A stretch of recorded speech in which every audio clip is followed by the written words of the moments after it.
Les documents de l'Antiquité décrivant les constellations sont peu nombreux.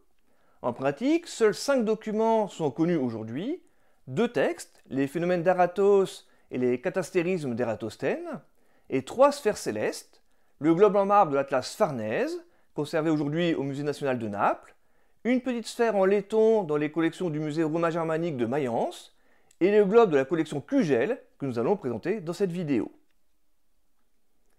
J'ai eu la chance de pouvoir observer de près le globe Kugel lors de sa présentation dans l'exposition Le Monde en sphère, organisée en 2019 à la BNF.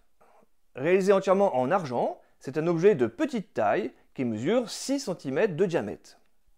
Il fut retrouvé dans la région du lac de Van, à l'est de la Turquie.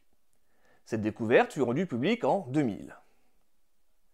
Sur le globe, aucune étoile n'est représentée.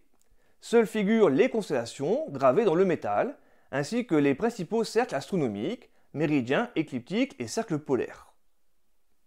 Un simple coup d'œil permet de constater les positions approximatives des constellations, ce qui permet d'affirmer que le graveur n'avait que peu ou pas de connaissances en astronomie.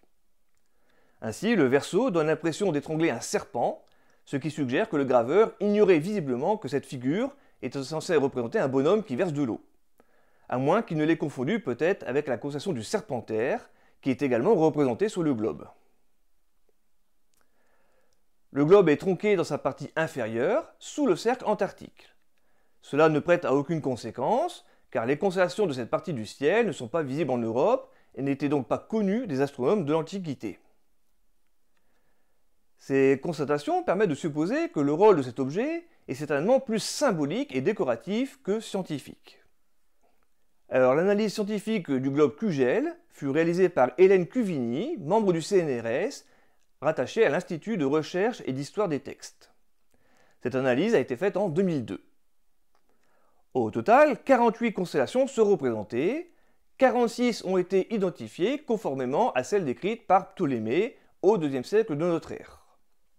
Cependant, l'absence de représentation des étoiles ne permet pas une datation précise de la sphère. La façon de représenter les figures du ciel nous donne pourtant quelques indications. Plusieurs détails pourraient suggérer la fin de l'époque hellénistique, soit les 2e et 3e siècles avant notre ère. Pourquoi ? Eh bien, voici quelques précisions. La constellation de Pégase ne présente aucune aile. On peut donc en déduire qu'elle représente la constellation du Grand Cheval avant qu'il ne soit identifié à Pégase par Ératosthène. De même, la constellation d'Hercule est représentée sans sa massue et sans sa peau de lion. Il s'agit donc de la constellation de l'Agenouillé, avant que celle-ci ne soit identifiée à Hercule. Le cocher trône sur son char, fait unique pour cette constellation, qui traditionnellement représente un personnage assis, tenant une chèvre dans ses bras. Le zodiaque présente aussi quelques particularités. Tout comme la constellation du Grand Cheval, la constellation de la Vierge est représentée sans ailes. La constellation de la Balance n'est pas représentée, elle est remplacée par les pinces du Scorpion. La Balance deviendra officiellement une constellation du zodiaque à l'époque de l'empereur Auguste, donc ça suppose que la représentation du globe Kugel est antérieure à cette époque. La bande zodiacale n'est pas non plus représentée, seule figure la ligne écliptique.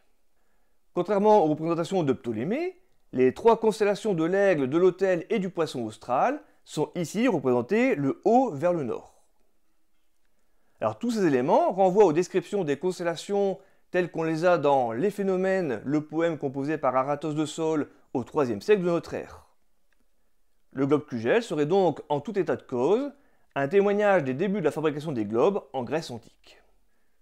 Voilà, merci d'avoir regardé cette vidéo, et je vous donne rendez-vous la semaine prochaine, même endroit, même heure, pour une nouvelle vidéo d'astronomie. Salut!